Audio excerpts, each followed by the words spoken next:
Сайн байцгаана уу? Энэ бол гоё подкастын шинэхэн дугаар тавтай морилно. Өнөөдөр бид нэр бас хэн нэгэн гоё зочин урьж оролцуулж байгаа. Өнөөдөр бол бид нартай гэрлээ ирсэн байна. Instagram дээр бол гэрэл education гэдэг те ээж нарт хүүхдүүдтэй холбоотой бас маш их хэрэгтэй мэдээллүүдийг түгээдэг бас мэрэгжлийн хүн байгаа. Тэгэхээр гэрлээ манай зочдод өөрийгөө танилцуулаач. Сайн байцгаана уу? Намайг Гэрэл гэдэг. За би бага насны болон тусгай хэрэгцээтэй хүүхдүүд ерөнхийдөө ажилдаг. За тэгээ тусгай хэрэгцээтэй хүүхдийн боловсролын мэрэгчлэлтэн гэсэн мэрэгчлээ. За тийм хүн байна.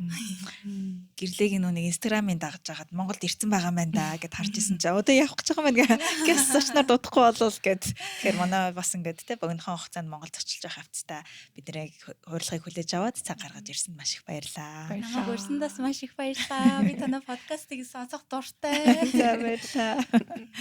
За гэрлээ маань юун төрөнд одоо шивнэнгийн тэтгэлэг аваад те англи улс руу сурахаар явах гэж байгаа те тэнд бас давхад баяр хүргэе. Баярлалаа. Тэрнийхэн талаар бид нартай туршлагаа бас ярилцаж өгөөч.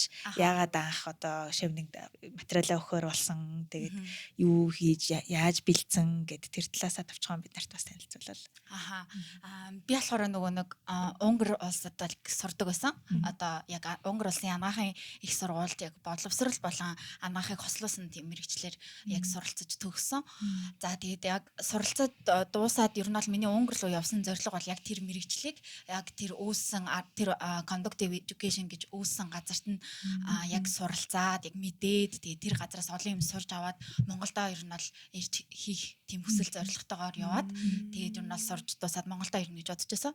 За тэгээд яг нөгөө төгсөх үедээ болохоор ингээд би дипломынхаа ажиллаар Монгол улс дахь одоо тусгай хэрэгцээтэй хүүхдүүдийн боловсролын одоо хүртээмжин буюу боловсролын тогтолцоогоо би яг дипломынхаа ажиллаар өөрийнхөө сурсан арга зүйтэй ингэж уялдуулан бичсэн баггүй судалж. За тэгээ яг тэндээс ингэж харж байхад болохоор манай Монгол улс маань болохоор маш их тийм тэгш хүртээмжийн одоо нийтлэгийн нийтийн одоо явж байгаа тэр тэгш хүртээмжийн арга зүй руу ерөнхийдөө явж байгаа. За тэгээд одоо хууль эрх зүй журам нь ингэж батлагдаад явж байгаа. Гэхдээ яг нөгөө түүнийг нь яг одоо амьдрал дээр яг одоо гэрлээд болон танд ингээд яг хэрэгжүүлэх эрх тэр хэмжээний зүйл нь одоо хугацаа болон мэрэгчлэн оронтоо ингээд олон зүйл хэрэгтэй байгаа. Яг түрнийг би тэр хэрэгцээг ингээд тэр судалгааны ажлаасаа олж хараад за тгийм болвол би одоо сургуулаа төгсөөж шууд Монгол явах юм бол би энэ хэрэгцээг хангаж чадах хүн мөн үү гэдэг асуулт ингээд надад төрж исэн. За хоёрдугаар болохоор хичнээн нөгөө нэг сургууль маань ингээд маш их тийм дадлагтай ингээд яг нөгөө ажиллаж байгаа юм шиг явдаг байсан хэдий ч би өөрөө яг ингээд хариуцлага хүлээгээд хүүхдийг боловсролд хамруулж байгаа яг тэр мэрэгчлэлтэн болох тэр ажлын маань туршлага бас нэг өөр зүйлтэй. Ингээд бодоод үзэнгүүт болохоор би яг тэр сурсан зүйлээ яг тэр боловсролын тогтолцоо буюу яг тэр улсын сургуульд нь ороод тэг би яг өөрөө яг ингээд нэг хэсэг болоод үзьгээд тэгээд ажлын туршлага ингээд хуримтлуулах болсон шалтгаанд ерөөсөө бүгдээрээ Монголдо ирэх хүслээр ерөнхийдөө энэ алхмуудыг хийсэн.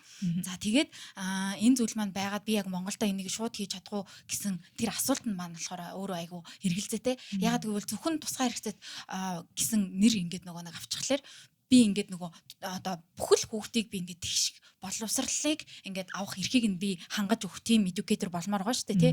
Тэгэнгүүт болохоор би ингээд яг бүгдийг ингэж хамруулдаг бас тийм надад бол тийм мэдлэг байхгүй. Тийм учраас би нэгэнтээ ингээд Монгол руу явах гэж байгаа юм чинь надад одоо ингээд сурсан мэдлэг байна. За тэгээд туршлага маань одоо ингээ хоримтлуулчихлаа. За тийм учраас би ингээд энэ одоо дэлхий дээр одоо тий хамгийн ингээ боловсрлоор тэргүүлэгч нар улс руу явж тэр тэгш хамруулах боловсролын тогтолцоог нь яг яаж хийх ёстой, яаж бүгдийг нь хамруулвал боловсролыг яг авч чадах юм гэдгийг нь сураад ирэх гэж бодоод яг тэр хүсэл эрмэлзлээрээ ерөнхийдөө энэ тэтгэлэгт яг төгснөөсөө хойш ажиллаж байхдаа ингээд цахигаа сайжруулан бэлдээд тэгээ ерөнхийдөө яг бол ингээд тэтгэлэгтээ нэг жил бэлдээд тэгээ одоо ингээд аваад тэгээ явах гэж байна тийм. Маш гоё.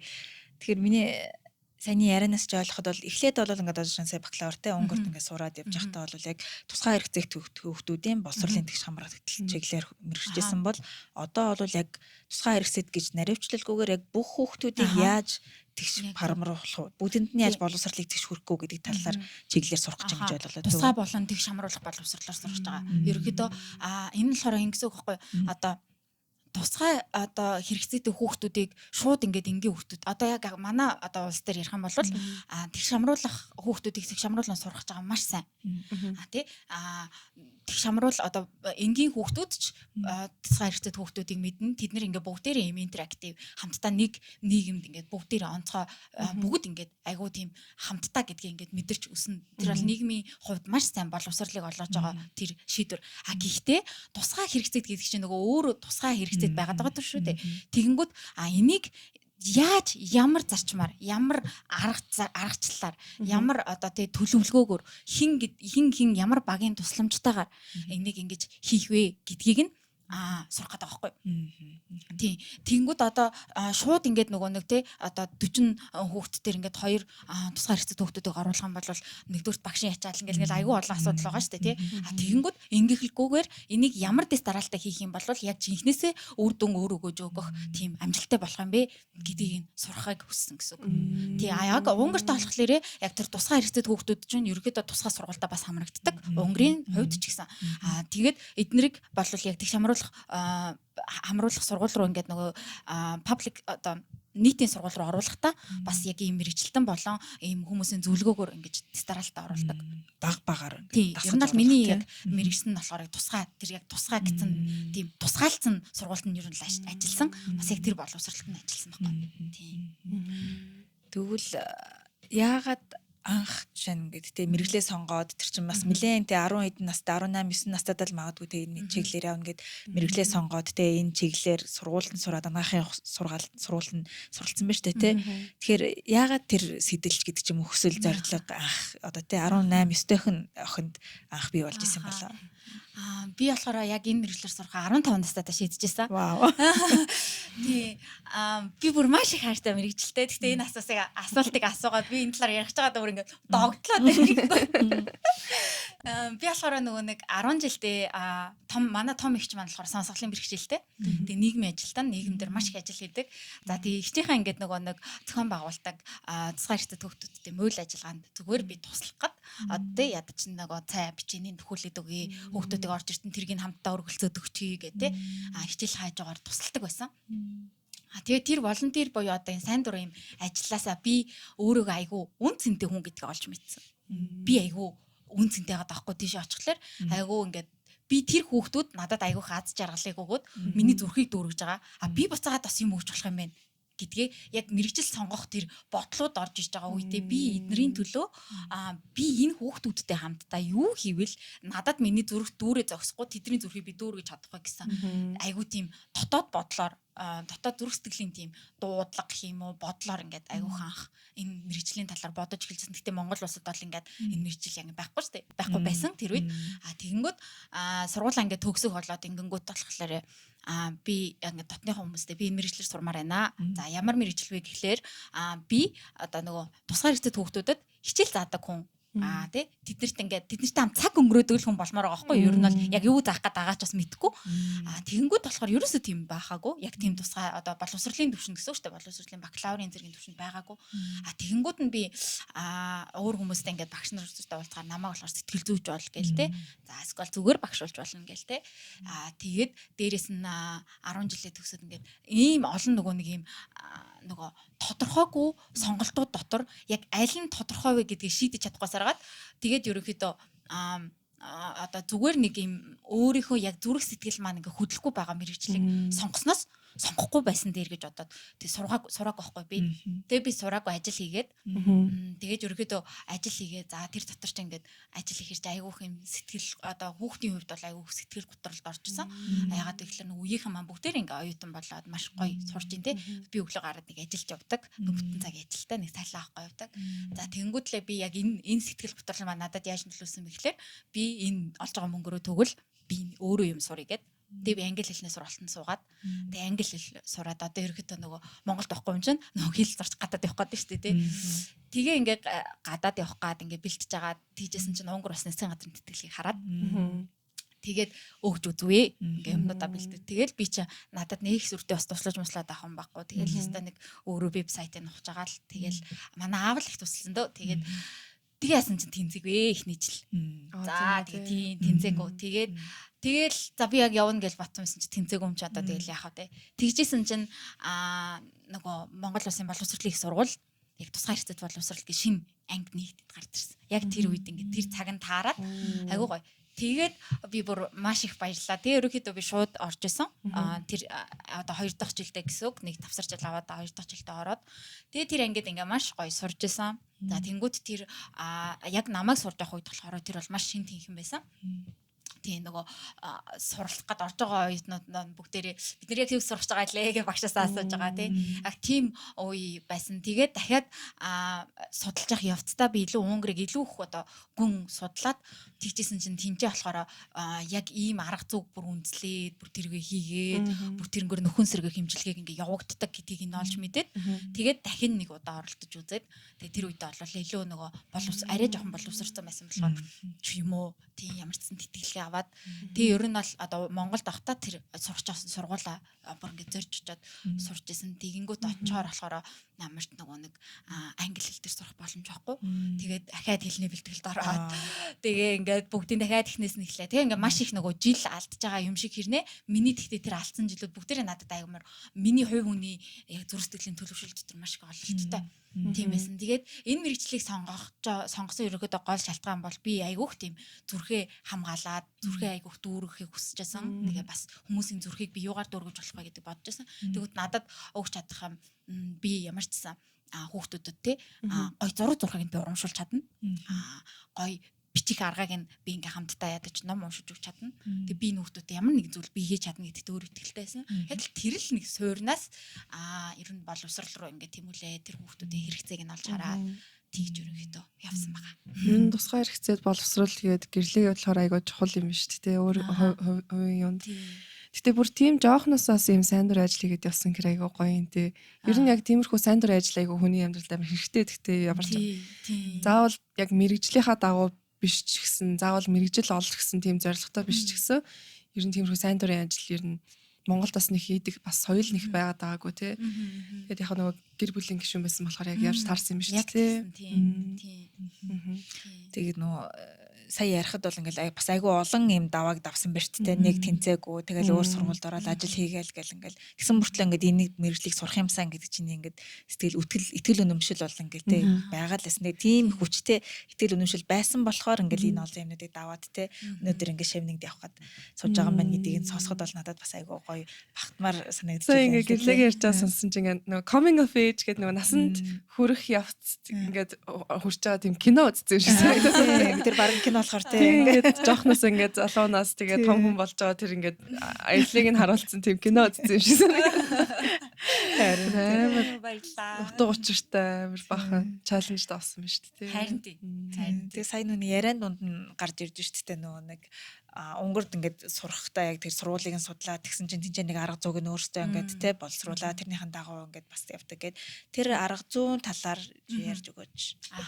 За энэ болохоор нэг conductive education гэдэг жаахгүй одоо Монгол руу шууд хэлэх юм бол яг л ийм л conductive education угаасаа нэр нь орчуул англи руу ч одоо орчуулдаг унгараараа ч conductive байхгүй. За тийм энэ яг юу вэ гэхэд тэгэхээр одоо бэрхшээлтэй ингээ хүүхэд болоод байгаа те хүүхэд ингээ бэрхшээлтэй байгаад байгаа.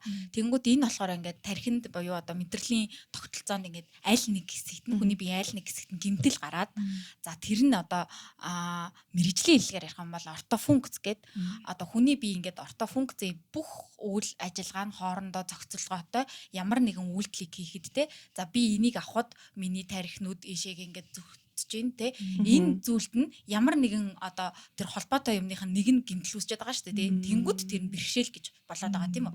За тэнгүүд тэр бэрхшээлтэй тэр гэмтэл үүссэн тэр гэмтлийг л эмчлэхэд байх биш. Харин энэ Пету Андраш гэж энэ conductive боловсролын арга зүйг нээсэн тэр эрдэмтэн хүн болохоор энэ гэмтэлтэр бүгдээр ингээд айгүйх төвлөрөөд байна. Ямар бэрхшээл байна. Яагаад байна юу нь болохгүй байна гэдэг.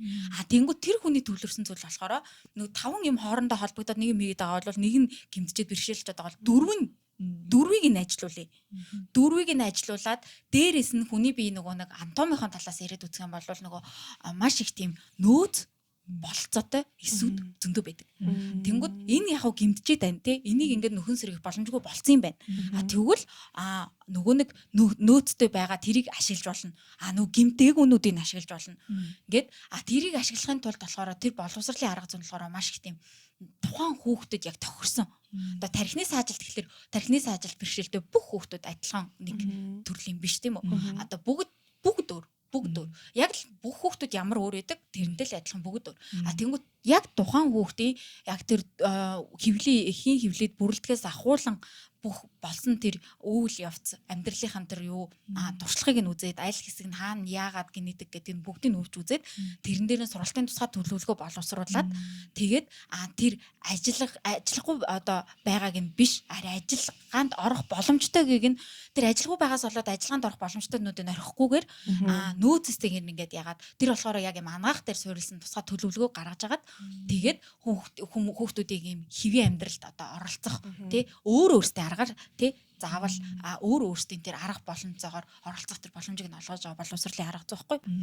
Яг ингээд амар энгийгээр тайлбарлаад үзэх юм бол одоо гурлаа ийм цагаан өнгийн сандалн дээр сууж ин тий. Тэгвэл гурлаа яг энэ цагаан өнгийн сандал дээр суужж болно. Гэхдээ би надад ямар нэгэн гэмтэл гарснаас болоод би заавал энэ цагаан өнгийн сандал дээр ингэж суухгүй байж болно шүү дээ тий.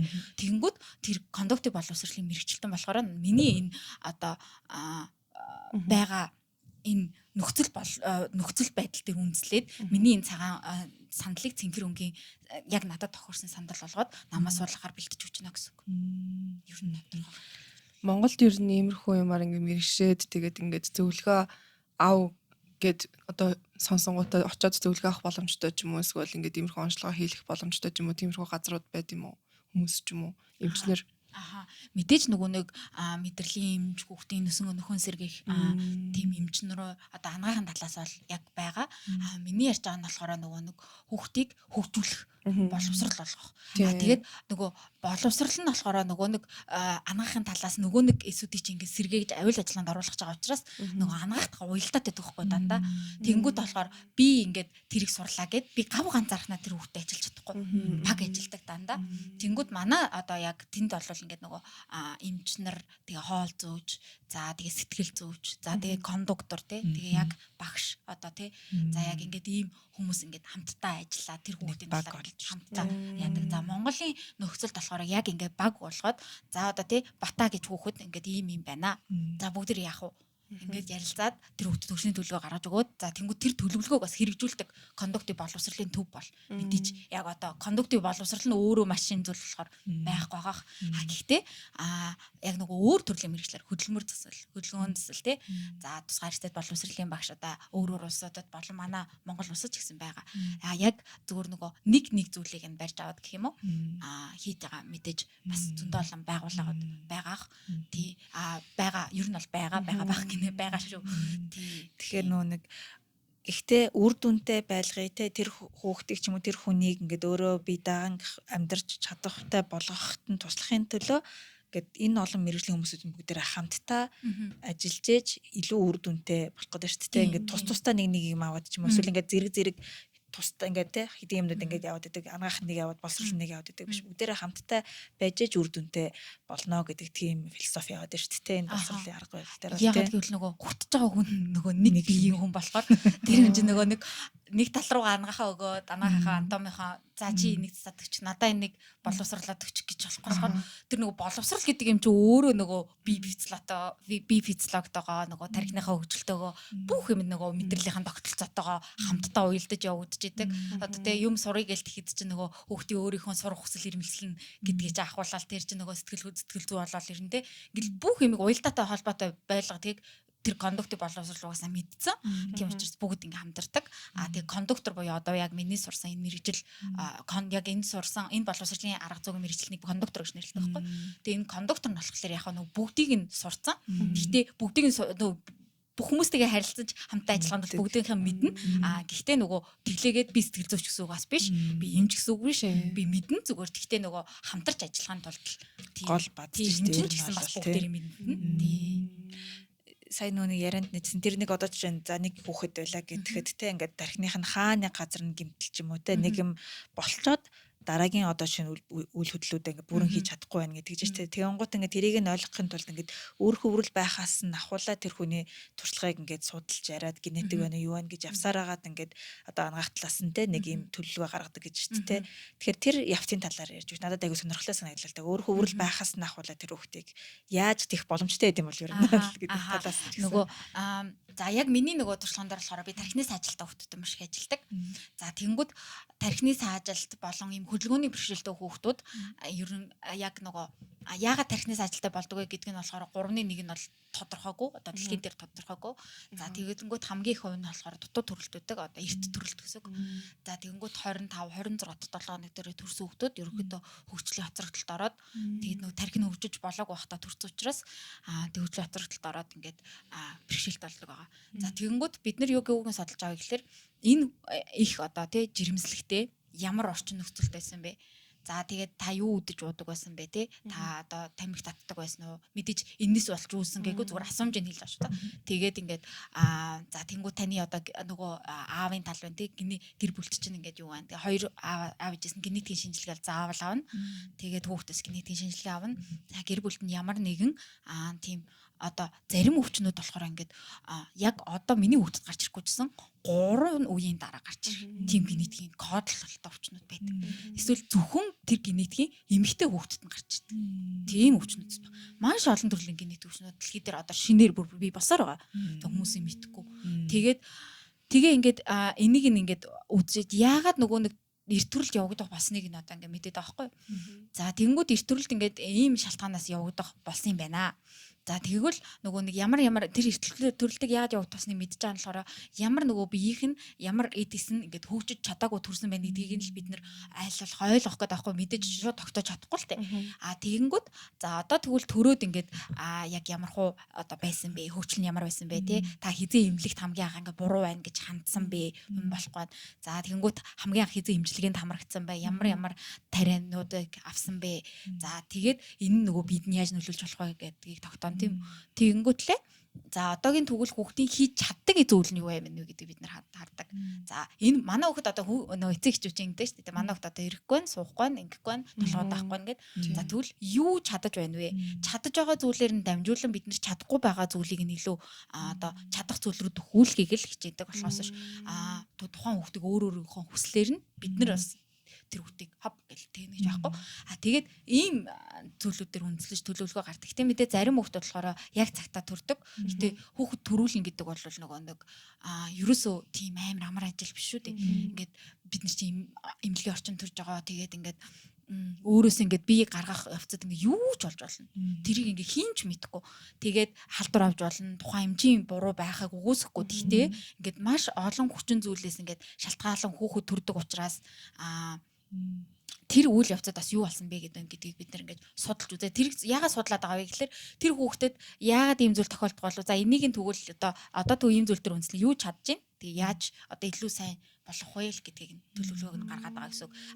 Ямар одоо үйл явцтай яг амьдрал дээр яг яадаг вэ гэхээр хамгийн ихэнд эхлээд болохоор ийм өрөөнд ингээд яг ийм одоо бэлтцэн хүүхдийг ингээд шалгах одоо тэр нөгөө хүүхдийг мэдээж ингээд тоглоом тий тэр бүх хэрэгсэл нь байдаг өрөөнд ингээд мэрэгжлийн хүмүүс суужгаад эмч мэдрэлийн эмч хүүхдээ эмч за тэгээ кондуктор сэтгэл зүйч хоол зүйч хүүхдээс нөгөө ийм бэрхшээлтэй хүүхдүүд юмс хоолт нь өөр идэг. За тэгэхээр хоол зүйч бас мэдээд суuna.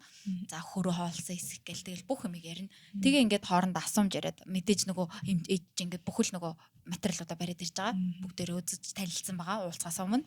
Тэгээд ингээд танилцаад за тэгээ хүүхдийн нөгөө нэг одоо чадамжийг нь кондуктор ингээд ерөөхдөө хамтдаа шалгадаг. Тэгээ бусад хүмүүс нь одоо зөвлөмж яг хөдөлгөөний хөгжлийг нь бол яг кондуктор бол эмч хамтдаа шалгадаг. Кондуктор ганцаараа шалгасан ч болно. Тэгээд ингээд хоорондоо ярилцаад за энэ хүүхдийн төлөвлөгөө нь юм байна гэдэг нэг 10 удаа баг төлөвлөгөө гаргаад тэгээд тэрнээс ингээд жил болгоо хагас жил тутам ингээд нөгөөх нь шинжилээд энэ хүүхдийн сургаж чадж байгаа зүйл нь юу вэ? Зүгээр л энэ хүүхэд энийг ингээд энэ аягийг барих гэж оролцсон. Энэ хүүхд барихтаа 4 хурууга хийсэн. Энэ чинь чадамж, энэ чинь боловсрал тэр хүүхдэд. Тэгээ ингээд маш юм зүйлүүдийг нарийн үздэг. Бас айгүй нарийн тий. Харин тий. Би бас битээрээс нөгөө мэрэгжлийн биш болохоороо амар ухаж асуух бас ингээд дотроо л ингээд байгаа. Гэтэ гэрлэгийн хувьд ингээд одоо бакалавраараа сурч байгаа шүү дээ. Тэр хугацаанд сураад төгссөн тийм, бакалавраараа. харин сурж байгаа явцдаа ер нь ингээд нөгөө үзчихсэн хичээлүүд дундаас ингээд амар сонирхолтой санагдсан ч юм уу, шинээр бүр ингээд бүр хизээч бодоагүйсэн тийм юм бас сурсан юм байсан уу. Гэтэ одоо яг мэрэгжлийн биш заавал хичээл байсан ч бол нарай өөр төрлийн тийм бас ийм байт юм уу, ерөөсөө бодож үзэж байгаагүй юм шиг нэг тийм бодож ирсэн юм байсан уу яг сургуульдаа сурж байхдаа. Нөгөө сэтгэл зүйн хичээл, хүүхдийн сэтгэл зүйн талаараа суралцах маш сонирхолтой байсан. Миний хизээч мдээгүй олон мэдээллүүдийг ерөөдөө тэндээс авч исэн. Тэгээд хичээл заасан багш маань айгүйх тийм шууд бодит амьдралтай холбоод ирчдэг гэсэн. Тэр зүйлсүүдийг тэгэл айгүйх юм дон гэл айлгал. Тий. Тэгэл өөрөө дараа нь хүүхдтэй болохоор яг нөгөө тэл хүүхдтэй болохоор нөгөө хамгийн нөгөө нэг сонирхож судалсан хичээл яг ингээл хүүхдээр хартаа дон гэл амар гоё санагдаад. Жишээ нь юу аах вэ? Жишээ нь одоо ингээд нөгөө хүүхдийг ингээд манай багш ингээд аюулт гэж хэлдэг гэсэн. Хүүхэд бол үйлдэг юм аа. Үйлдэг тий. Тэгээ ингээд нөгөө үйлж байгаа гэдэг нь айгу сайн зүйл. Нэгтгэн. Тэгээд одоо ингээд нөгөө үйлж байгаа гэдэг нь нөгөө өөрийнхөө дотор байгаа мэдрэмжийг тэр хүүхэд илэрхийлж чадж байгаа гэсэн үг. Тэгээ нөгөө нэг бэрхшээлтэй хүүхдүүд заримдаа ингээ үйлэх баг ингээд юу гэдэг вэ? Шинж тэмдэг нь одоо эхлээд төрөөд ингээ үйлдэг. Тэр болохоор ингээд өөрийгөө гаргаж чадахгүй байгаа одоо ямар нэгэн доголдол явагдаад байгаа байхгүй. Тэгэнгүүт ингээд үйлж байгаа тэр хүүхэд ингээд ямар зүйлсээс болж үйлгээ өөрийгөө илэрхийлж байгаа тэр одоо тэг ярьж сураг байхдаа өөрийгөө илэрхийлж байгаа тэр үйл явц нь өөрөө буцаагаад тэр тархинд нь ингээд хөгжил болоо явагдчих. Тэгээ үйллээ ээж ирлээ, аав ирлээ, хин нэг ирлээ, тэрвэрлээ, тэр хүнийг хайрлаа гэдг нь нөгөө биеийн хувьд ингээд дотоодороо үзэх юм бол нөгөө шинээс явагдах тэр нөхцөлийг бон гэж бүрдүүлж байгаа тийм зүйл байгаа байхгүй. Одоо би хайрлагдсан, би аюулгүй байна гэдэг тэр мэдрэмжийг хүүхэд мэдрэх нь одоо тэр хүүхдийг хооллох, агаарлахтай энэ тэнцүү хамгийн том үнц хэрэгцээ. Тэр бол надад маш чухал байсан. Бид нар нөгөө нэг тоодоггүй юм шиг мөр те ингээл за хүүхдээ уйлж илээдэг ингээл болчихно энэ төр гэж боддог мөртлөө гэвч тэр чинь яг сэтгэл зүйн хувьд ч гэсэн тархиныхын хөгжлийн хувьд ч гэсэн ингээ хамгийн үндсэн боловч айгүй чухал тийм те хүннэнтэй харилцаа үүсгэх хүнд итгэх гэдэг тэр суур юмнуудыг ингээд хүүхдэд өгж байгаа байхгүй тий одоо нэг хоорондын тий. Би болохоор яг нэг одоо яг охиноо өсгөж байхдаа нэг юм баримталдаг байхгүй юу ингээд уйлж яхад нь уйлахын ерөөсө зогсоох гэж оролдохгүй битгий уйл муйл гэж ерөөсө хэлэхгүй. Тэрнээс гадна одоо ямар нэгэн өөр юмд буруудахгүй гэж амар хичээдэг байхгүй юу. Манай дүүнэр тэгээ намайг ч гэсэн ер нь ээж аав нар эмээ өвнөр бүгдээрээ л тэгэж өсгсөн. Одоо ингээ унчин штэ. Тэнгүүд энэ юу шалнаас болж унсан шал ба гэдэг ингээ шалаа зоддсон штэ. Харин тэгдэг. Тэгвэл ингээд ийм зөгчлөө энэ ёстой муухай тэгээд амар зодоод идэв штэ. Тэр нэг амьгүй обжектыг. Тэнгүүд яг нөхөртөө яг ингээ ярьж байгаа за хоёул ерөөс охин дээрээ тэхгүй шүү гэд shit happens гэдгийг заая гэж одоо таяа ингээд ямар ч учир шалтгаангүй эсвэл болгоомжгүй байдлаас болоод ямар нэгэн муу юм болдог. Тэрний хинийч буруу биш, чинийч буруу биш, энэ амьгүй юмнийч буруу биш. Дуурлах шаардлагагүй. Тэ яг хоо эхлээд ингээд уйлаад тавьширчих гээд одоо ингээд яг алхаж сураал тэгээд амар ингээд амар хөдөлгөөнтэй болсон. Тэгэл унаал уйлна штэ. Тэнгүүт нэг айл болох ингээл тайвшруулаад тэрэл ингээл тайвшрахыг хүлээж байгаа л энэ хараа ёо амар муухайгац ингээд болгоомжтойгаараа заа гэд нэг тиймэрхүү байдлаар зүйлийг хэлээд тэгээд заахгүй юу. Тэсэн чи өчигдөр болон уржигдөр амар сонио ингээд битээр ингээл өвцөн газар нэг өнсөж байгаа штэ. Тэсэн чи ингээд яг ингээд унаад уйлаад өнсүүлчихэд тэгээ шууд нэг 5-6 секундын дараа ингээд нулимсаа арччихгоотоо бит хоёрыг эргүүлээд өнсөдөөсөн ингээд бит хоёрын нуруу гэлээд хоёрыг ташилж байна. Тэр бүр амар хөөрхөн санагдаад тэгээд жаахан gentle violence байгаа гэж. Гэтэ нэг өглөөс ирсэн чинь бит хоёрыг сэрэхгүй байх ингээд босохгүй байх ингээд бай гэдсэн. Гэсэн чи эмээгээсээ сурцсан байсан. Тэгээд дараа нь ээж та яг тийм зааж гисэнтэй гэдгсэн чи яаж мэдсэн ингээд амар санаад багцсан. Баригдсан. Яа тэгсэн чи охиноо санаад байгаа юм. Тэгэхээр одоо ингээд энэ чиглэлээр ингээд сураалтай нэг хүүхдийн сэтгэл зүйн талаас нь сурж ийн ангаах те дээрэс нь боловсролын талаас нь сурж ийн. Тэгээ тийм юм сурж явах явцдаа өөрөө бас ээж болсон байж тээ те. Тэгэхээр ингээд тийм мэдээлэлтэйгээр ээж болоод хүүхдээ өсгөх ямар ялгаа гаргасан бол чиний хувьд? Миний хувьд яг үнэн гэх юм бол маш хэцүү байсан. тийм юм мэдчихэд хүүхэд гаргах. Мм. За яагаад хэцүү байсан бэ? Би төрөлтэй ч Нэнтигдэг. би нөгөө нэг оюутан багтаа жирэмсэн болсон баггүй. Одоо Мм. ингээд би 2 жилийн сурчаад тэгээ манайх ингээд нэгдүгээр курсээс хойш бид нар дадлагт гардаг. Шууд 50% дадлага. Манай хаа би 7 онтой, би 7 онтой дандаа цэцэрлэг тэр хүүхдүүдтэй байж байдаг. А7 онтой хичээл үздэг. Тэгээ тэр нь яаж аваа гэхээр А7 оност бид нар шууд антоо монол боловсролын арга зүйгаа үзээд тэрийгээ би 7 оногт заавал 1 7 оногт нэг төсөл хэрэгжүүлдэг. Өөр жижиг бичил төсөл бичээд тухайн групп тухайн хүүхдэд тэгээд тэр сурсан юмараа хэрэгжүүлээд тэгээ шууд ингээд тэгээ дадлага хийгээд явдаг байхгүй болох нь бүтэх нү гэд. Тэгээ одоо миний гаргаж байгаа би бас шинэ цаанаа гаргаж болно шүү дээ. Би энэ хүүхд чинь ингэдэг юм байна. Тэгээ яад бол хүүхд болох өөрчлөлтөөс ажилласан хүүхдээр ингэдэг юм байна гэд шинэ цаанаа гаргаж бол. Тэнгүү тэрийгээ би ингээд дадлага дээр аяг туршдаг гэсэн. Гэхдээ мэдээж нөгөө мэрэгжлийн хүмүүс надтай хамт байгаа юм чинь. Тийм. Тэгээ яг тэр үедээ тэгээд ингээд 2 жил болцсон. Тэгээ 3 дахь жилдээсээ ингээд жирэмсэн болоод тэгээ би чи нөгөө нэг эхний нэгдүгээр курстэй ингээд найз залуутайсан байхгүй. Тэгээ хоёр дахь курстэй биш Унгарт очихдаа найз залуутай агаад тэгээд гисэн чинь нэгдүгээр курстэй сүү тавиад тэгээ хоёр дахь курстэй битэр хурмаа игээд тэгээ гурав дахь курсэнд талсан чи хүүхэдтэй болоод тэгээ ингээд гурав дахь курсээ ингээд жирэмс манай сургуулийн бүр үнэхээр намайг гэрлэгийн амьдралын түүх манай сургуульд өнгөрсөн ингээд Найзлуутай ярьснаас өөлөө хүүхдтэй болоод Нөгөө кино тэгээд нөгөө нэг 3 дахь курстэй ингээд нөгөө яг коронагийн үе байсан жирэмсэн болоход тэгээд нөгөө би юу яагаад ингээд дадлагатай хичээлдээ ингээд байдаг гэсэн чинь багш нар маань намайг айгүйх пассив ингээд чөлөө ав гэдэг ингээд санал болгоод байсан. За тэр нь яагаад вэ гэхээр нөгөө чийг дутуу төржүүл яах юм бэ ингээд. Тэгээд нөгөө дадлагатаар ингээд маш их юм өргөдөө хүүхдүүдэд хөдөлгөөнцөл хийдэг. Тэгээ ингээд маш их нөгөө бие ачаал авдаг. Тэгээ ингээд хичээлээ хийн төслөө хэрэгжүүлнэ. Тэгээ ингээд яасан болохоор би тэгээ нөгөө нэгдүгээр тэтгэлийн оюутан байсан. Тэгээ хоёрдугаар болохоор хурдан бас төгсгөөг хүсэж байсан. Хүүхдтэйгээ ч гэсэн хамтдаа. Тэгээд нөгөө нэг тэр үедээ ингээд одоо жишээлбэл жирэмсэн үед ингээ үдсэн хичээлүүдэд маань одоо бид нар бол жирэмсэн болт ингэж өнгөрт юм а гэж хичээл дээр үзэхгүй шүү дээ. Жирэмсэн үед нөгөө нэг ийм асуудал гарсан болохоор бэрхшээл үүсдэг юм а гэж үзэж байгаа шүү дээ. Тэгэнгүүт нөгөө ямар нэгэн надад нэг тийм шинж тэмдэг илрэнгүүт яг тэр юм шиг санагдаал. Тэгэл нөгөө маш их юм айдас төгшүүрээр ингээд болоод байх шиг ингээд санагдсан. Тэгээ би чинь бүр ингээд маш их хяналттай хэмж рүү очдөг гэсэн яг таруулъя гэл. Амар тийм эмч маань бүр ингээд надаас залхалгүй бүх юм чинь зүгээр л байна гэл тий. Тэгээ дээрэс нөгөө коронагийн үеэс нь би ингээд коронавирус авчвал манай хотод аюултай. Тэр үе чинь хин ч юу ч мэдэхгүй болохоор ингээд тодорхойгүй аюултай болчих магадгүй ч юм шиг тийм нөхцөл байдалтай. Тэгээд ингээд хэрвээ би ингээд вирус авчих юм бол нөгөө хүүхд маань яах бол гэл те. Тэгэнгүүт надад энэ сэтгэл зүй маань ерөөхдөө ийм мэдлэгтэй ингээд байх нэг талаараа ингээд маш их төгшүүр үүсгдэг. Нөгөө талаар би юуг хүлээж болох вэ гэдэг нь амар тодорхой байдаг. Миний хүүхд чинь одоо ийм болж байгаа энэ 7 хоногт ингэн төрхөөр ингэн ч юм уу те. Надад ингээд айгүйх тийм мэдлэг нь буцаагаад миний амьдралд амар хэрэгтэй болдог. Тэгтээ энэ дотроосоо би өөрөө сэтгэл зүйн хувьд юу гэж ойлгосон хамгийн том зүйл нь юу байсан бэ гэхэлэр миний хүүхэд хинч болж төрсөн, ямар ч хүн болж төрсөн, ямар ч онцлогтой байсан би энэ хүүхдийг хайрлах болно. Энэ хүүхд ингээд надад ирсэнд баярлж байна. Тэр нь бүх хүүхд ямар ч бэрхшээлтэй болчихсон хамаагүй. Эсвэл ингээд амьдралын энэ вирус ч юм уу тэ нөхцөл байдлаас болоод би эрт төрсөж байж болно. Тэгтээ би бүх юм хүлээж авч ин гэдгээ. Тэрнээс хойш ерөөсөө айдас байхгүй болсон.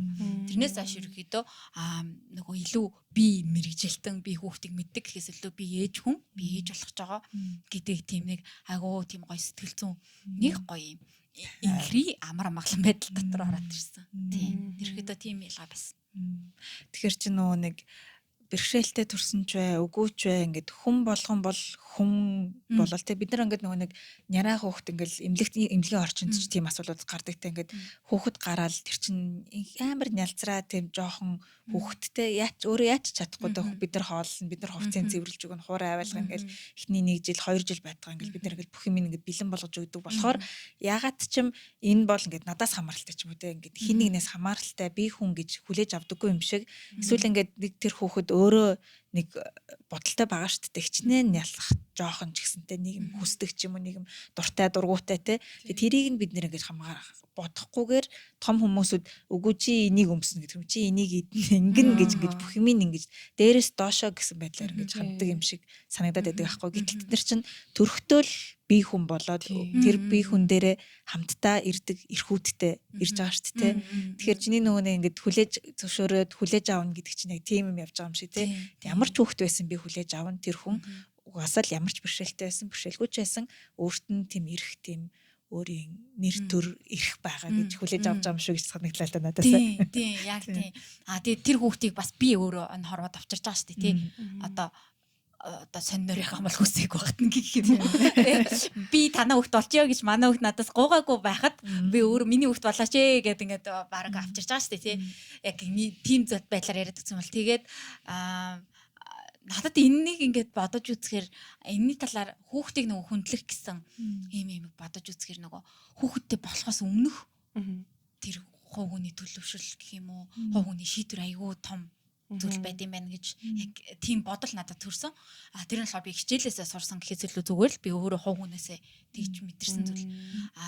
Нөгөө хүүхэд өсгөн хүүхэдтэй болно гэдэг нь нөгөө миний амьдрал миний гэр бүл нэг тийм шинэ хувь хүн орж ирээд тэгээд миний цаг хугацаа, миний хөрөнгө, миний сэтгэл санаа тэгээд миний надаас ингээд авч болох бүхэл зүйлийг надаас авна.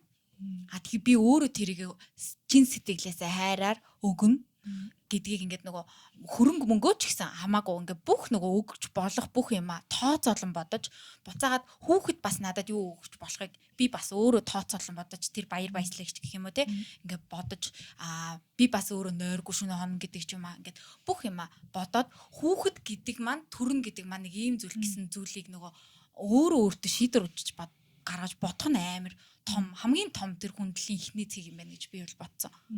Тэгэнгүүт нөгөө хүүхдийг тийм төрөөгүй боловсроогүй байхад нь ингээд хүндэлж байгаа нь нөгөө хүүхэдтэй болох бүх үйл явцыг нөгөө дараагийн үйл явдлууд ингээд хүндлэхэд түнс хүүхдийг зүгээр л төрчдөг болчдөг гэж бодож байгаа тэр бол угаасаа л хүүхдийг хүндлэхгүй байна л гэсэн үг. Тэгээ хүүхдийг бүрэлдэхээс нь өмнө хүүхдтэй болно гэдэг чинь өөрөө ийм үйл явц шүү гэдгийг мэддэг. Тийм ятад те өөрөө судалгаа хийхгүй маа гэхэд хүүхэдтэй хүмүүсээс ярилцаж асуудаг. Тэгээ хүүхдийг их тийм бодож маш их тийм бид нар ч одоо ингээд ажилд орохдоо бүр ингээд наазах ажилд орохдоо бид нар чи энэ компани чи ямар юм бэ? Ямар цалин мөнгө сүлэх үү те яах вэ гэж маш их боддог шүү дээ те. Хүүхдийг ч гэсэн бүр хүүхэд чинь бол тэр ажил төрлнөөс илүү бүр маш том түвшний зүйл шүү дээ. Тэгээ тэр зүйлийг ингээд маш их бодоод тэгээд яг нэг ингээд шийдвэр гаргаж байгаа шиг ингээд адилхан ийм том шийдвэр гаргаж гарах юм бол угаасаа хүүхэд ингээд амьдралд айгүй хүндлэгдэт явд юм байна. Тэгвэл сэтгэл санааны бэлтгэл байгаа байхгүй тий. Жишээ нь ингээд ямар ч бэлтгэлгүй байжсэн чинь хүүхдэн төрээр шүнжэнгөө бол тэр сэтгэл санааны хувьд бол хэцүү шүү дээ. Тэгээд нойр дутуу өндөр ах тий. Гэхдээ зөөр ингээд саний ярьж байгаа шиг ингээд анханаас нь бүрэлдэхээс өмнө ингээд за хүүхэд гэдэг чинь надаас ийм их юм шаардна. Манай гэр бүлээс тий нөхөр битэрийн харилцаанаас ийм их юм шаардна гэдгийг урьдчилаад бодоод ингээд сэтгэл санаагаа бэлтцсэн байх юм бол магадгүй тэр нойргүй шүнүүд те ингээл хүүхэд өвдөж байгаа үед хэцүү сэтгэл санааны байдлын дээр тэднийг арай гайгүйх ингээд даваа тулах юм шиг те ингээд сөхрөөд унчихгүйх шиг те. Тийм нөгөө хүүхдээ яг нөгөө хүндлээл те энэ чинь тусдаа хүн шүү дээ гэл. Тэг би яг ингээд яг энийг ярьжсэн чинь нэг юм санаанд ороо. Бит хоёр нөгөө хөрмөө ичээд тэг би шууд нөгөө хичээлд болохоор яваад гисэн байхгүй Монголоос. Тэг манай нөхөр болохоор виза хүлээгээд үлдчихсэн юм Монгол. Тэгээ би явах гал ингээл нөгөө миний бие үзүүлэл надад аягүй ийм авах хэрэгтэйсэн. Тэгэл ингээл ийм авах гал нөгөө эмийн савар бол нөгөө нэг эмнүүдийг хэлжсэн чинь амар үнэтэй эмнүүдсэн байхгүй. Тэгээ яасан чи яг нөгөө авч орсон мөнгөд маань яг бүх эмийг авахт нь хүрээгүй. Тэгэхээр нь би тэгдэг байхгүй нөгөө бүх юм л чухал байсан л та. Гэтэ би нөгөө энэ эмнийхэн талын авчиг гэдэг байхгүй нөгөө нэг мөнгөндөө тааруулж байгаа шүү дээ. Гэхдээ нөгөө надад тэгтээ нөгөө нэг цаана нөгөө им авахгүй гэж бодсон мөнгөнд нөгөө миний нүүрний крем байсан байхгүй. Би ч нөгөө энэ чинь солонгосоос нүүрний крем авч явах гээд. Тэгээ би нөгөө нүүрний кремнийхээ мөнгөийг ерөөсөө эмэндээ өгөхгүйгээр би чи крем авах хэвээр. Тэгээ энэ эмээ бол яг талын авчигээд. Тэгээд тал болоод ингээ авах гэсэн чинь манай нөхөр одоо дөнгөж хурмээчээд эмийн саныг хамт зогсож чад. Чи ямар сони юм бэ гэд амар гайхаад намайг амар загинсан байхгүй. Тэгтээ яг эмийн сан чинь дэрэгдэн шингэж агаад чи одоо ингээ ирээдүйд надтай ингээд агаад боёла гэр бүлтэй хүүхэдтэй болох юм бол хүүхэд өвдөх юм бол чи яах юм? Тал юм авах юм. Тэгээ тэр нь яг цаатлын санаа нь юу байсан бэхээр чиний бие чинь ингээ бидний ирээдүйн хүүхдийг бойжуулах бие Чи яагаад энэ биеэ ингээд хайрлан тордоод хүүхдтэй ирээдүйдээ энэ биеийг ингээд тухтай орчинд, сайн орчинд, эрүүл орчинд боожуулахыг бодохгүйгээр ингээд өөрийнхөө ингээд гоё харагдах кремийг бодоод байгаа юм бэ. Би амар иччихсэн хөөс. Бас заавал Тийм дун гэл орой. одоо хүүхд төрүүлэх их бий гэж бас харахаас гадна өөрийгөө яг 100% хайрлж ээж өөр хүнд бас яг адилхан юу яана гэд өөрийгөө хаяа хайрлж чадахгүй хахаар үнэхээр өөр хүмүүст яг адилхан тийм гоё одоо 100% хайр одоо сэтгэлээсээ тийм care өгөхөд амар хэцүүгээд бас тийм утгаар хэлсэн баг тий. Ааха. Харин тийм. Одоо ингээд энэ мэрэгчлэр ингээд 7 жил ингээд сураад ажиллаа те тэр надад тэр юу нэг таалагдж байна нэг 7 хоногт дээр онлоо үзээд шууд залгуулаад практик гээл те нэг хэдэн сар онл үзчихсэн хэдэн сар практик явуулчихсан бүх юм зэрэгцээ явдаг гэдэг ингээд шууд энэ онл болж гинөө болохгүй нөө те өөр арга барил хэрэглэхөө өдр гээд явдаг айгу гоё санагдлаа л та анх одоо ингээд тэнцээ очоо ингээд практик дээр гараад ингээд маш олон янзын бэрхшээлтэй хүүхдүүдтэй ажилласан бах те ингээд чи ярьж нэг бэрхшээл болгон бүдэрээ өөр гэд тэ.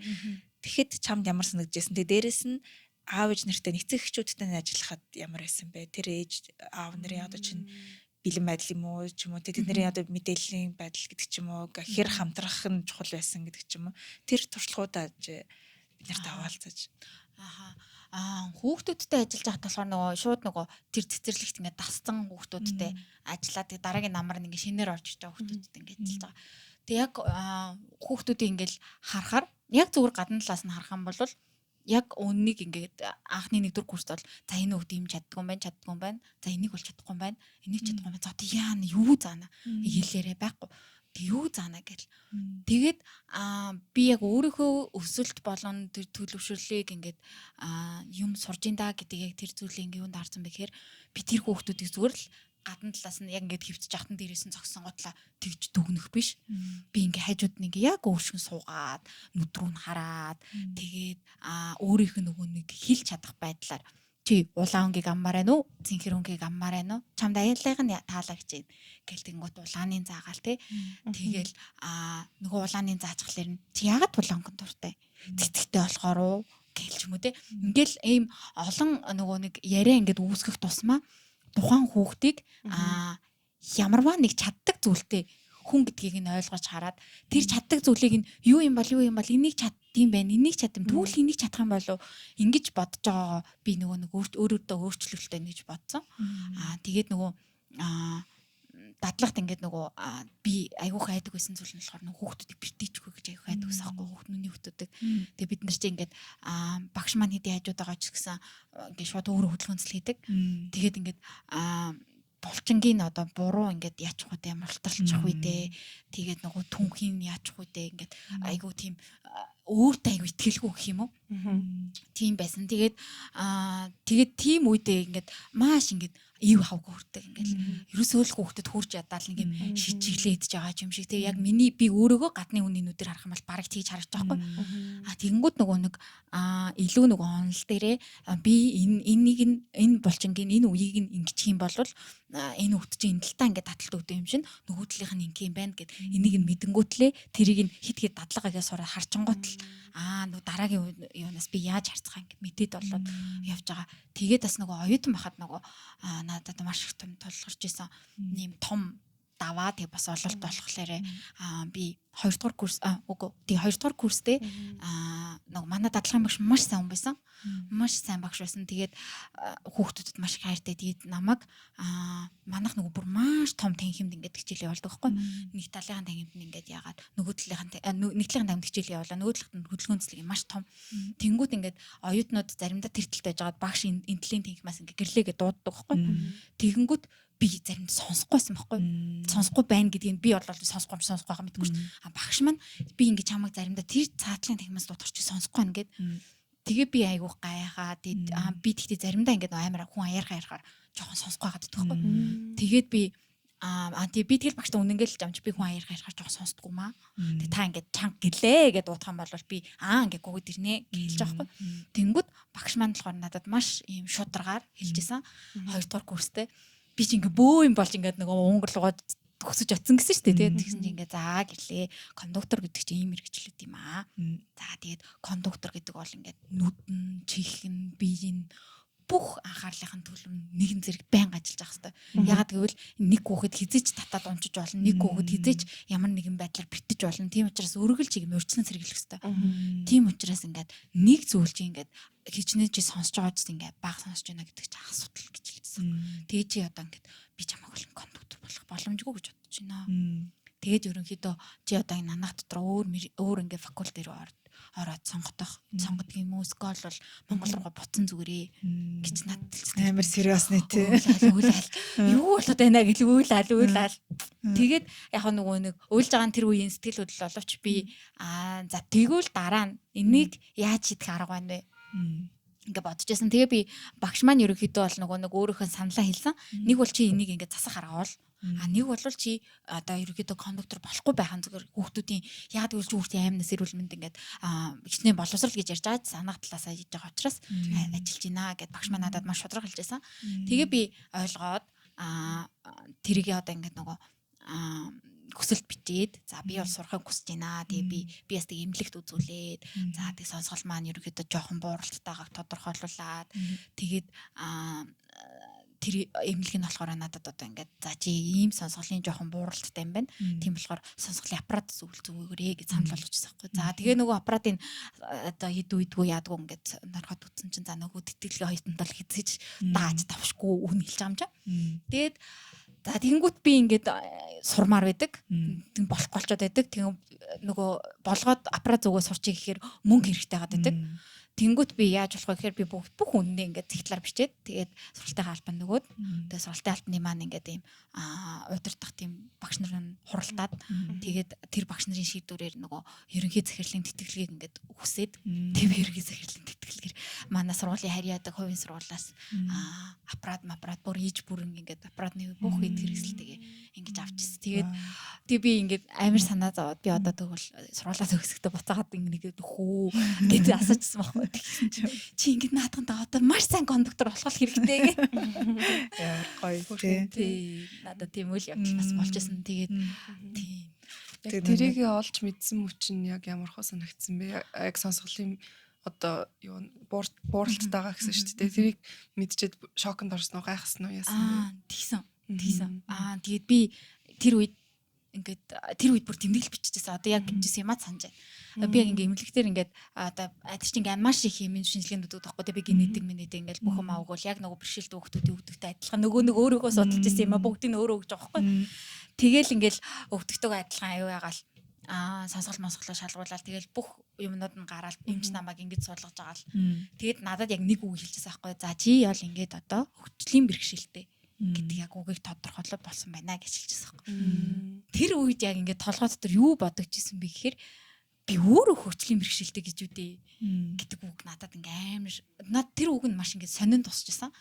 Тэгээд амар сан хүлээж аммааргүй санагдаад яг би бол нөгөө тэгээ эцэг эхчүүдийн мэдэрдэг зүйлсийг би бараг яг тэр үед өөрөө мэдэрсэн. Хүүхдүүд бол яг харьцангуй өөрийгөө нөгөө хин гэдэг мэдэг байгаа учраас харьцангуй би эцэг эхчүүд яг хүүхдээ ингээд онцлуулаад нэг юм сонсохдоо ийм зүйлийг мэдэрдэг хата гэж би бодсон. Эцэг би одоо ингээд том юм болчихсон сонсч учраас тэгээ яг эмнэлгийн өрөөнөөс гараад ингээд байж боломгүй санагдал яхаараа би гэж гэл яг нөгөө эцэг эхчүүдэд асуудаг тэр асуултанд дондор ингээд өөрөө явж байгаа хгүй. Тэгэл амар сан уйлал тэг юунд ч уйлаад байгаа мэдхгүй. Тэгэл миний бол ингээд надаас юу ч өөрчлөгдөг байхгүй. Би яг өчигдөр тэр эмнэлэг шинжилгээ өгөхөөс өмнө гэрэл байсан хിവэрээ тэр өрөөнөөс гараад би шал өөр гэрэл болчихж байгаа байхгүй. Тэг яг нэг хоногийн дотор. Тэгээд би ингээд нөгөө бэрхшээлтэй хүмүүстэй ажиллахдаа ингээд хэлдэг хамгийн их зүйл нь чаны ингээд нөгөө хийж чадж байгаа үйлдэл юм эсвэл бол ямар нэгэн зүйлийн чадамжаас үл шалтгаалan чи бол маш шоонцгой. Чи бол ингээд дэлхий дээр цор ганц бүтээгдсэн. Тэгээд чи өөрийнхөө хийж чадах хүссэн зүйлийг чи өөрийнхөө чадах тэр аргаар өөрөө хийж чадна. Чамд ингээд амьдрах боломж ингээд маш их байна. Ийм гоё дэлхий дээр ингээд чи өөрийнхөө хүссэн зүйлийг өөрийнхөө аргачлаар хийж чадна гэж би хүүхдүүдийг урамшуулдаг. Хүн өөртөө тэр үгийг хэлэх болсон чинь амар хүнд сонин санагдаад тэгээд ер нь бол тэр үг маань буцаагаад би өөртөө хэлэхэд яг нөгөө нэг тэр сонин шок гэх юм уу тэр зүйлээс би ингээд шууд итгэрээд тэгээд ингээд аппарата би ингээд аппарата ингээд аваад зүүж байгаа штэ эмнэлгийн энтрээр яваад тэг ингээд зүүсэн чинь үнэхээр ингээд гоё чанга сонсогдоод тэгээд ингээд би бараг ингээд багшигаа тэгж хэлж яах гэсэн. Үнэхээр муу багш ингэж амар гомдож исэн бол тэр багштай ингээд талархал үрж байгаа байхгүй тий. Тэгэл яхав те тэгэл би жоохон бууралтай сонсдог байж.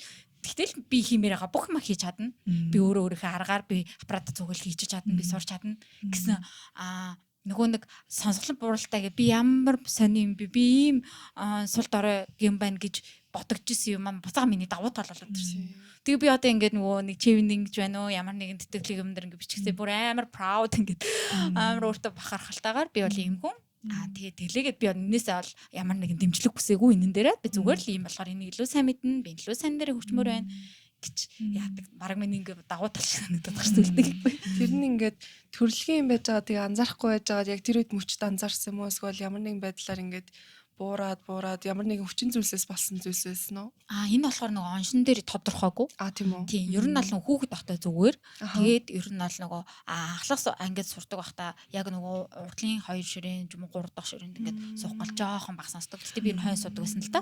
Гэтэ ингээд зарим хичээл дээр одоо нийгмийн дуртай хичээл дээр бол урагшаач суучдаг гэсэн. Тэгээд хойдолцож та багш яриа жоохон аяархан сонсогддог. Чанга багш яриаг бол хойноос сонсч. Тэгээд ерөнхийдөө энэ бол нөгөө нэг яг нөгөө өсвөр нас дуусаад нөгөө биеийн хувьд нөгөө даавар мэдрэлийн тогтолцоотойгоо шууд холбоотойгоор ингээд яаж байгаа тийм зүйл. Гэтэ би бол генетик ингээд шинжилгээ бүгд нөгжөөсөн ямар ч юм дээр нүүж гарч ирээгүй тодорхойгүй. Гэтэ яг нөгөө миний ингээд бодож байгаа хэмжээ бодож байгаа бол мэдрэлийн тогтолцоо одоо нийл ямар нэг юм гэг баг. Тэгээд тийм.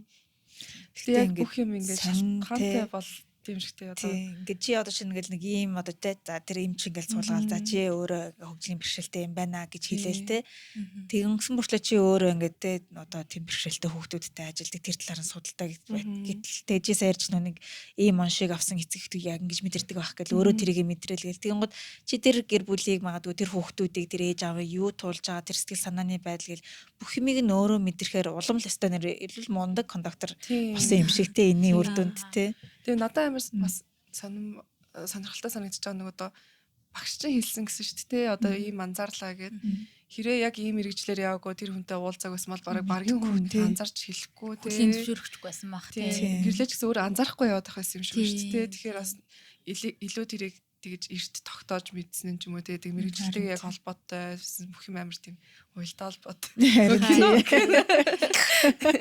Бүхэл бүтэн огтороо ертөнц. Тийм. Гэхдээ манай нөхөр нөгөө жоохон ингээд нөгөө аяр хайрхаар тавтаад хэлэхээр сонсоогүй юу яг нөгөө намайг мэддэг учраас нөгөө хүн аяр хайрж байгаа хажууд нэг хэлэнгүүт би яг нөгөө сонсоогүй өнгөрчгөр минийэр сонсоогүй юу ч юм уу те ингээд анзаардаг байсан. Гэтэ яг энийг зүгээр л би хүн болгоно л ингээд имэрхүүл гэж боддог болсон тийм. Тэгээд тэгсэн чинь манай дадлахын багш намаа сургууль төгсөн чинь өөрөө манай дадлахын багш төв нээсэн байхгүй хөгжлийн төв миний ажиллажсэн. Тэгээд тэр багш намайг өрөөд тэгээд би тэр төвийн кондуктор болсон шүү дээ багш дээрээ. Айгу гоё түүхэд яваад байна те.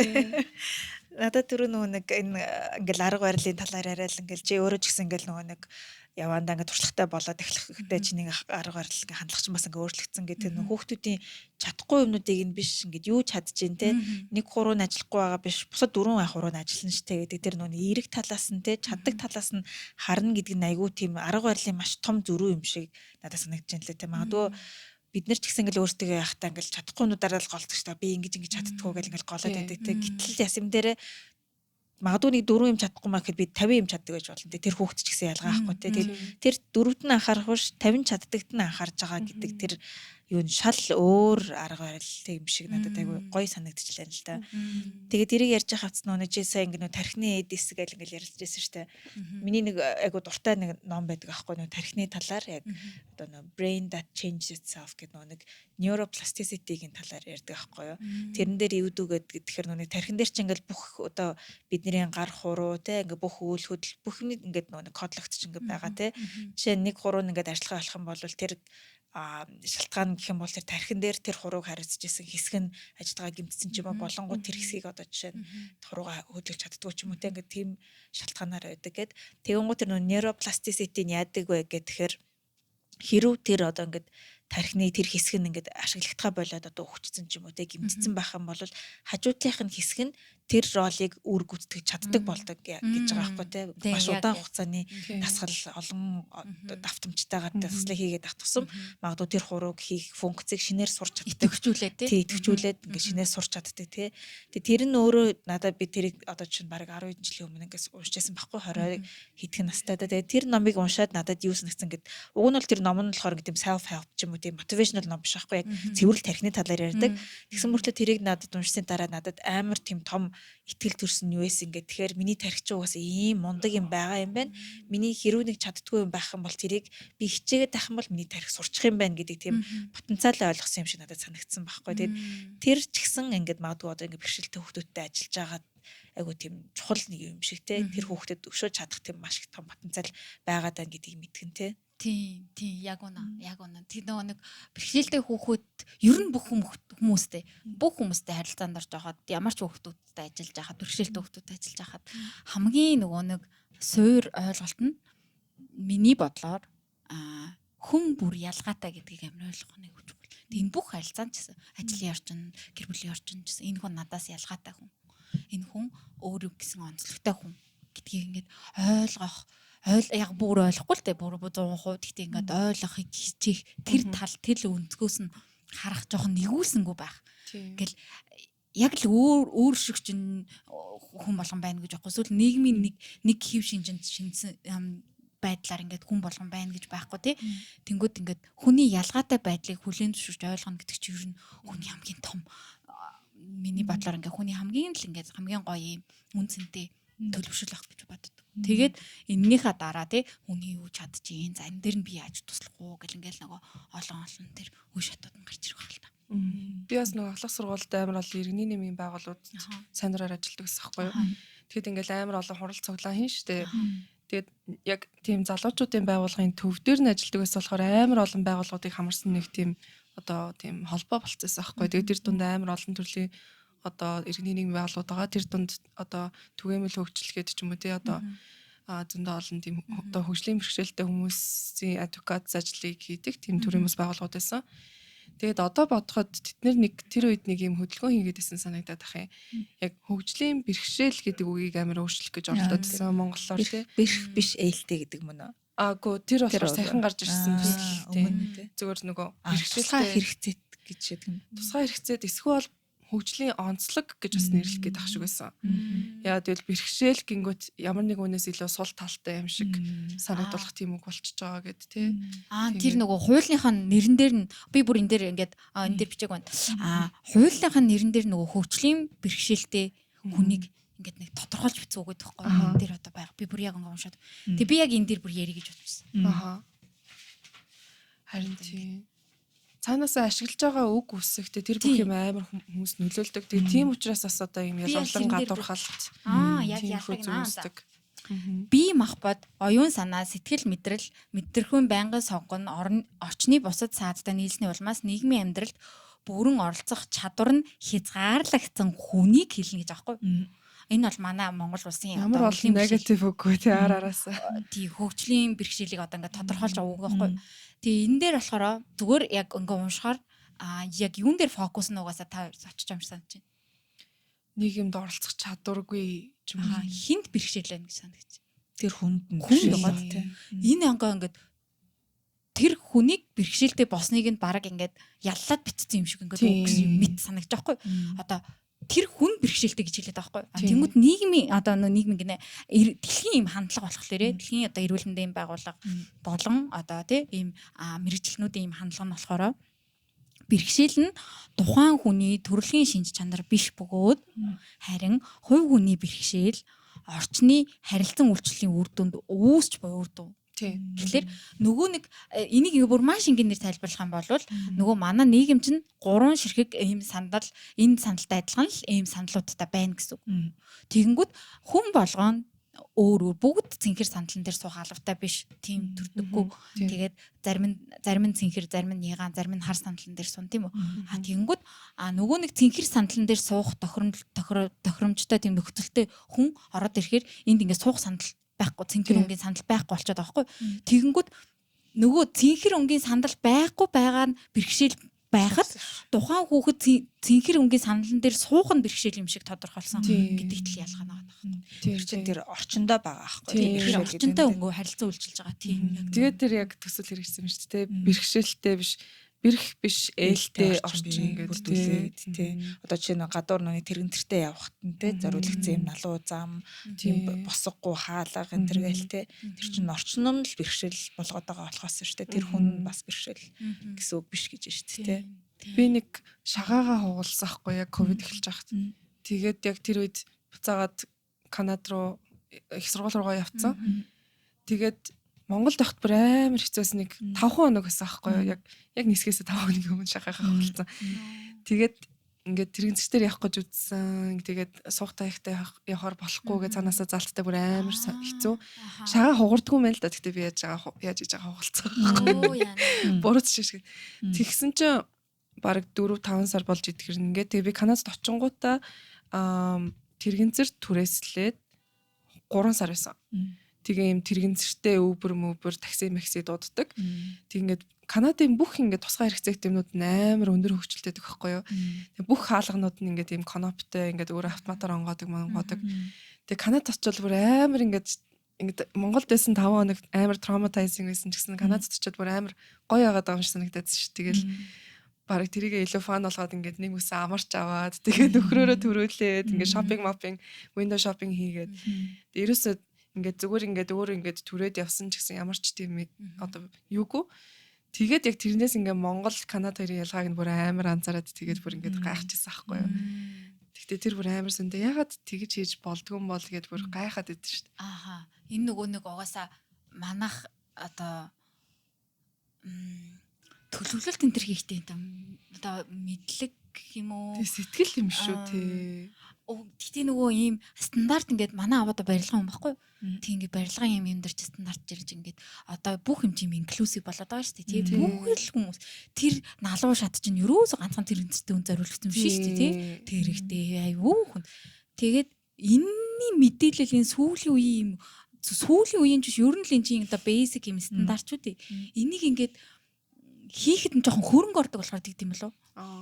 Харин тийм нэмэлт бас хөрөнгө. Тэр судалгаа хийх хүн, зурах хүн гээл тийм юм болчихж байгаа шүү дээ. Тийм. Гэтэ би нөгөө Монголд байхдаа оюутан байхдаа нөгөө JICA гэдэг нөгөө Японы байгууллагын ингээд сурагч багш бэлтгэх хөтөлбөрт нөгөө манай том ихч сурагч гişээр болсон байхгүй. Тийм хөтөлбөртөө би ихчтэй хэлмэрч хийж өгөөд тэгээд нөгөө ихчтэй хэлмэрч гэдэг нь одоо нөгөө ярьсан юм бичиж өгөөд тэгээд тэндээс болохоор ингээд маш олон юм олж харсан. Ингээд тэр болохоор яг бэрхшээлтэй хүн өөрөө тэр сурагч багш болоод тэгээд тэр сурагч багш юу хийх вэ гэхээр альбан байгууллагууд дээр очиод тэгээд бүх юмыг юм одоо тэг шамруулсан болгоход зөвлөгөө өгдөг. Тэгээд тэр хүмүүсийн саналыг нь бас амар сонсдог. Тим юм билээ. Тэгээд тэрийг нь яаж одоо бэлтгэх вэ гэдэг ингээл дадлага ажил хийлгээл тэгэл тэр тэгтээ маш үр дүнд болсон баха. Айгу хөөр дүнтэй ажил хийсэн баха.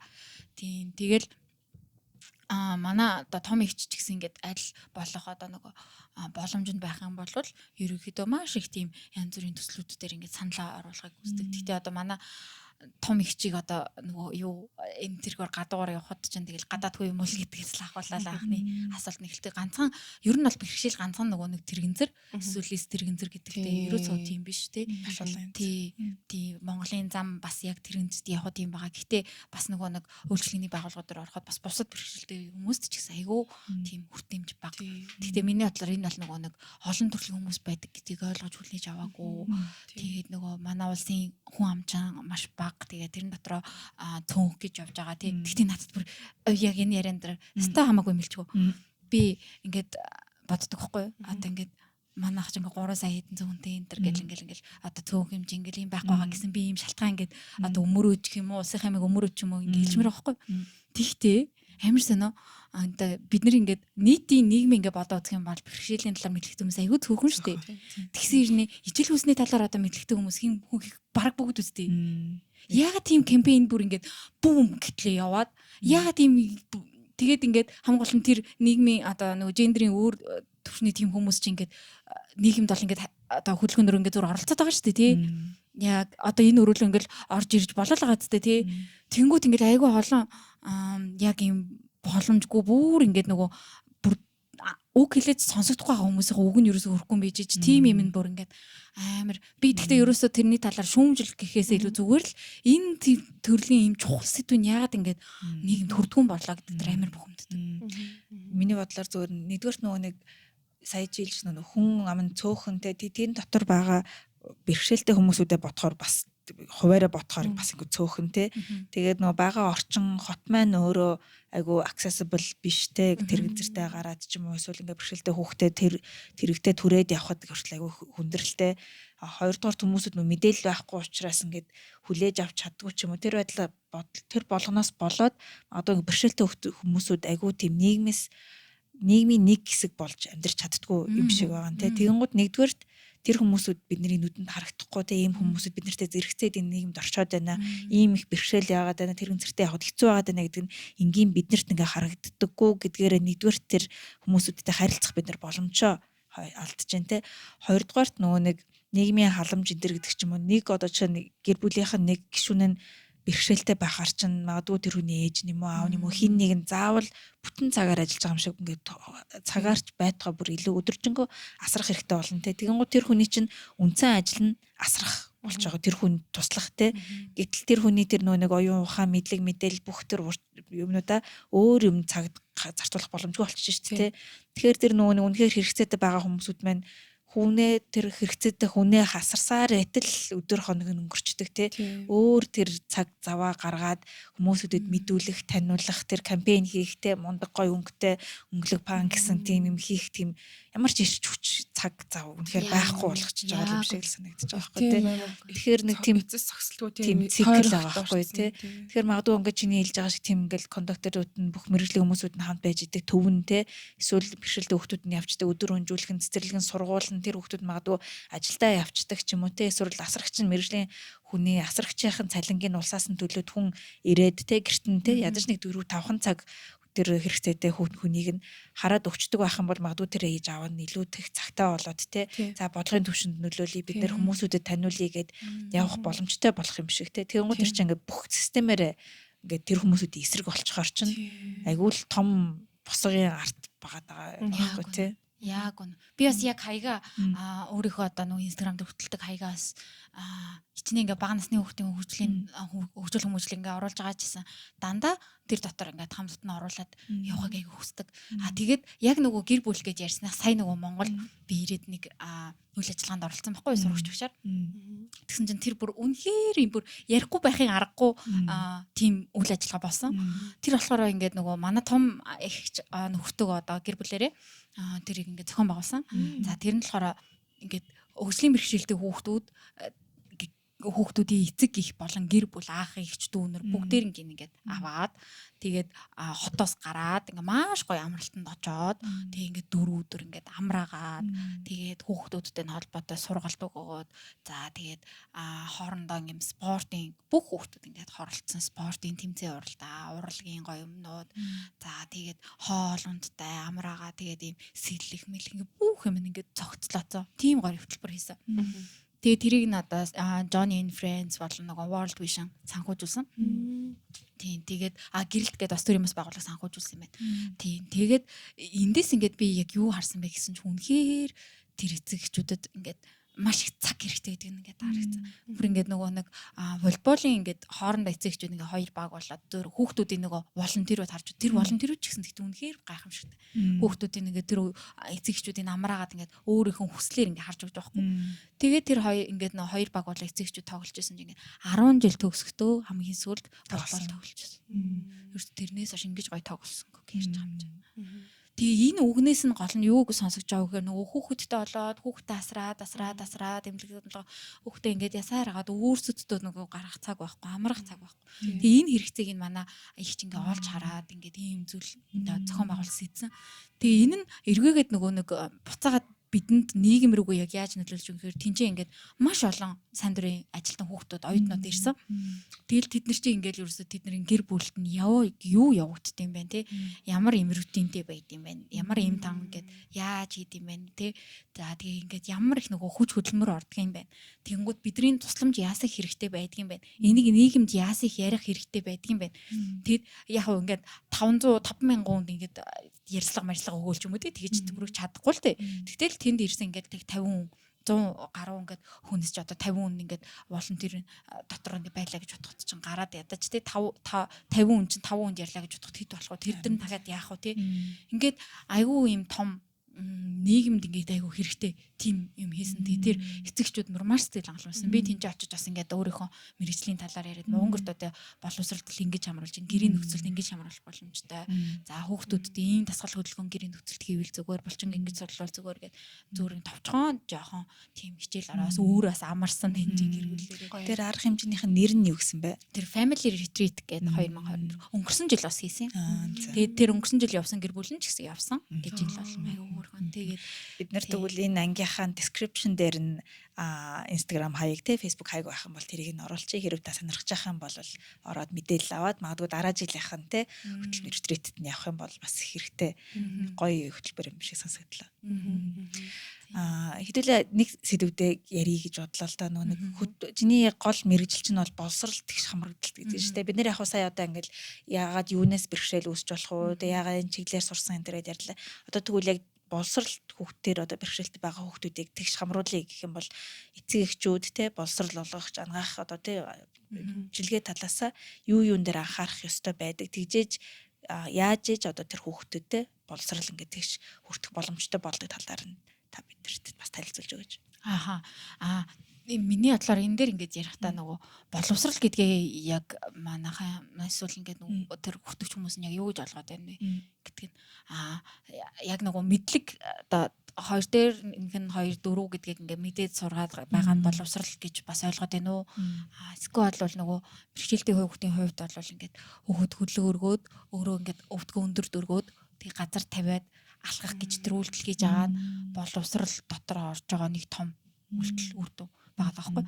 Тэгэнгүүт тэрийг нөгөө нэг боловсрал олгож байгаа багш мэрэгчлэтнүүд нь айгүй тийм үнцэнтэй эргүүлж авч байна. Тэрийг бас эцэг эхчүүд нь үр дүн гэж харж байгаа. Тэгээд нөгөө нэг анагаахын хүмүүс нь одоо анагаах волонтер одоо таны хэлсэн эмч мэрэгчлэтнүүд нь тэргэж одоо нэг тэр алхам, хоёр тэр алхам, гурав дахь тэр алхамаас буцаагаад тэр нөгөө мэдрэлийн тогтолцооны чи эсүүд нь хөгжиж байгаа тий. Тэгвэл тэр хүүхдийн би тэр хүүхэд бол одоо бэрхшээлтэй ч үгүй ч өсөж л байгаа. Тэр өсөхдөө ингээд айгүй тийм үйл ажиллагаатай идэвхтэй ингээд өсгөнө шүү дээ тий. Тэгвэл тэр хүүхдийн биедэл хэрэгтэй шүү дээ. Тэгээ ингээд энэ одоо нөгөө холбоо хамаарлаа айгүй ойлгох хэрэгтэй юм шиг надад санагддаг. За тэгэнгүүт ингээд одоо яаж хамруулъя, юуг ан дээр анхааръя гэх юм бол хамгийн эхлэлийнх нь болохоор ямар нэгэн бэрхшээлтэй ингээд ямар нэгэн зүйл нь болох байгаа мэддэг. Тэгэл юм бол эрт илрүүлэг одоо эрт оршлох маш чухал. Хүүхэд ингээд жоохон бахта тэр булчин юм хамаагүй сайн хөгжөөгүй бахта айгүйх тийм нөгөө үр дүн одоо өсөлтийг авах айгүйх боломжтой байдаг. Эрт нөгөө нэг манад одоо манай Унгарын яг тэр сургуулийн ингээд харьяа болохоор юм 3 тийм том төв байдаг хгүй манаас одоо факультетийн харьяа нэг нь болохоор одоо эрт төрсөн яриа хүүхдүүд одоо нэгээс доош насны хүүхдүүдийг авч 6 сар хүртэн. За тэгээ 6 сараас доош хүүхдүүд нь ганц 2 байдаг. Тэнгүүд тэр хүүхдүүдийг үзлэг орчлагт хамруулад доктор баламсууд хүмүүс нь үзлэг хамруулад ямар нэгэн хоцрогдолтой нөх юм бол тэнцэн явуулчихдаг хгүй. 7 хоногийн нэг хэд өдөр хитэн цагаар чинь тий өөрсдөд нь тохируулад за тэгэнгүүтлээ нөгөө нэг цэцэрлэгийн насанд болохоор заавал бас 6 нас хүртэл байлгаад сургуульд оруулъя гэдэггүй. Тэр сургуульд орохын өмнөх хүүхдүүдээс бас ингээд нөгөө чадамжийн юм байдаг.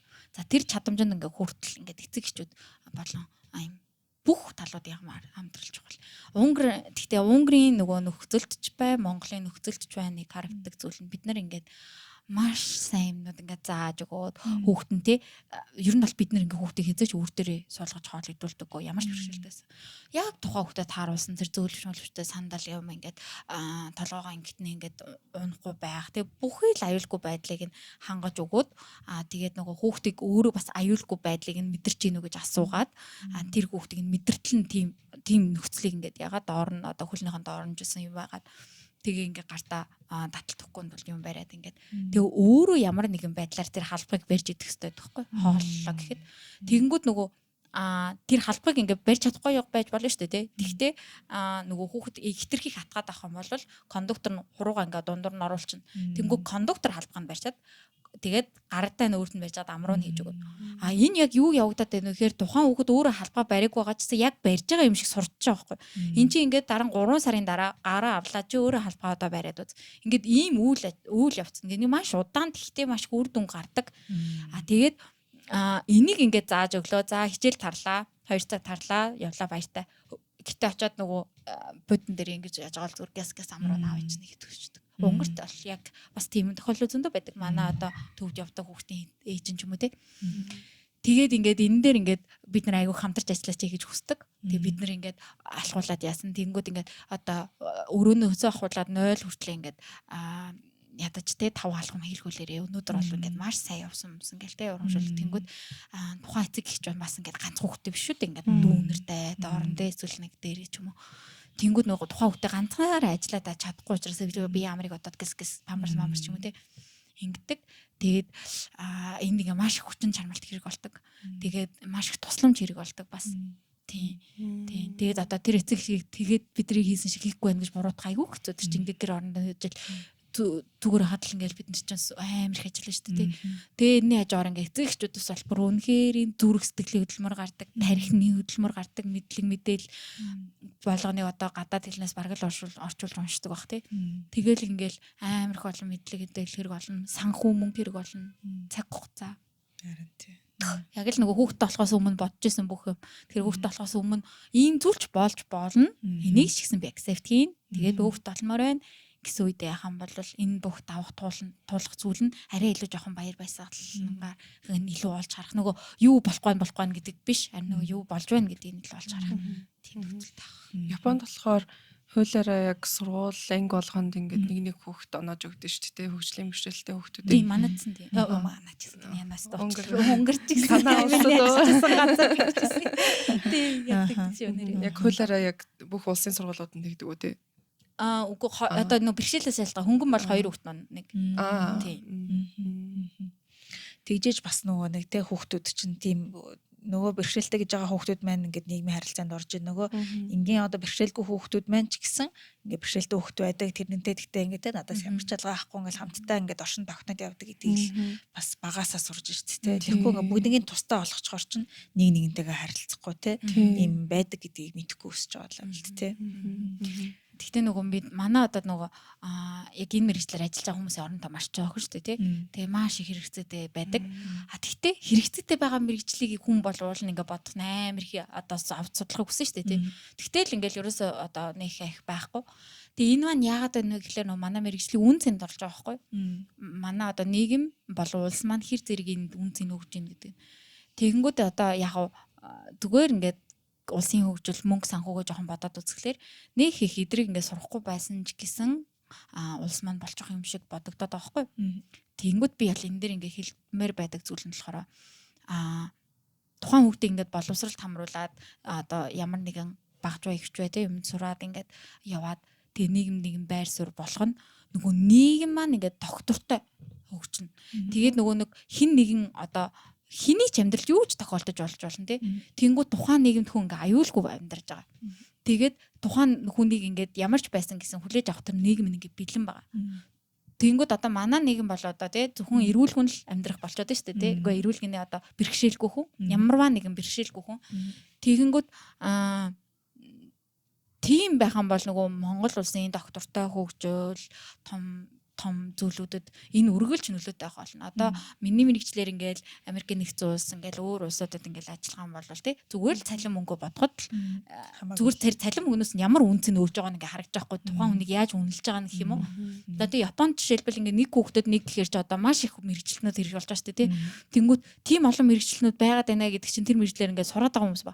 Тэнгүүд тэр хүмүүс тэр мэрэгжлийн үнц нь мэдээд байгаа байхгүй тий. Тэнгүүд тэр улсад бол тэр үнцэнтэй мэрэгчлээ шүү дээ. Манай улсад бол одоо ингээ ирэхээр чинь ингээл цалин хийдэг ах уу гэдээс ахуулаад ингээл хүн хэр мэдгүй те юм ярьж байгаа те ямар юм хийдэг гинэ гээл ингээл те Ингээл нэг үн цэн нэгдэж байгаа юм. Тэгэхээр одоо чи удахгүй одоо ингээд сар хөрөхгүй хугацааны дараа англи руу бас ингээд дахиад те ингээд мэрэгчлэрээ улам сайн сурах гад улам үн цэнтэй мэрэгчлэн болох гээд ингээд явах гэж шүү дээ те.